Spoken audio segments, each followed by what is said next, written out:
मेरे वीडियो में आप सभी का स्वागत है और काफ़ी दिनों के बाद मैं वीडियो बना रहा हूँ।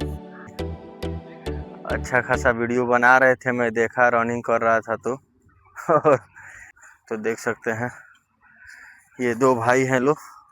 आप कहाँ से हैं दोनों भाई? हम लोग यूपी से हैं। आप कहाँ से हैं? मैं बिहार से हूँ। बिहार में किधर से?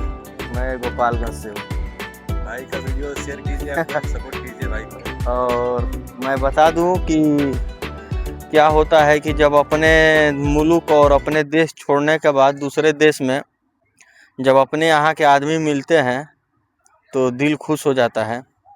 और भाई का नेचर और बात करने का जो तरीका है बहुत अच्छा है। और भाई यूपी में आप कहाँ से हैं? गोरखपुर से। तब तो ज़्यादा दूरी से नहीं है, हमारे करीब से हैं, क्योंकि गोपालगंज से गोरखपुर का दूरी ज़्यादा दूरी नहीं है। हम हाँ नहीं, 40 किलोमीटर नहीं है, 100 किलोमीटर है। 100 किलोमीटर है। गोपालगंज तुम लोग हाँ हाँ हाँ हाँ गो हाँ, तो क्या है कि हमारा बॉर्डर है।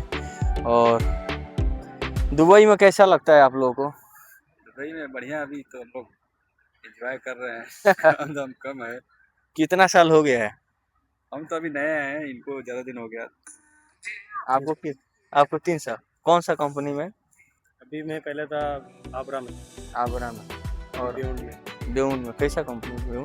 ब्यूंड इवेंट का काम, एग्जीबिशन का काम, अच्छा। इवेंट का काम जो होता है। हाँ, इवेंट तो अच्छा काम है इवेंट का, बढ़िया है। और उसका फैसिलिटी अच्छा खासा है। हाँ? काम करने में मन लगता है। हाँ? इवेंट का काम में तो दिल लग ही जाएगा। और रहा बात कि हम लोग हैं कंस्ट्रक्शन लाइन में, हम लोग हैं और हमारी कंपनी आर्ची रोडन है। और भाई कौन सा कंपनी है उसी में? सेम में। और उसमें इवेंट में आप लोग का मेन काम जो है क्या हो? ग्राफिक डिजाइनिंग का। सही है, डिजाइनिंग आर्ट्स है आप लोग। सही है, चलिए बहुत अच्छा लगा आप लोगों से बात करके।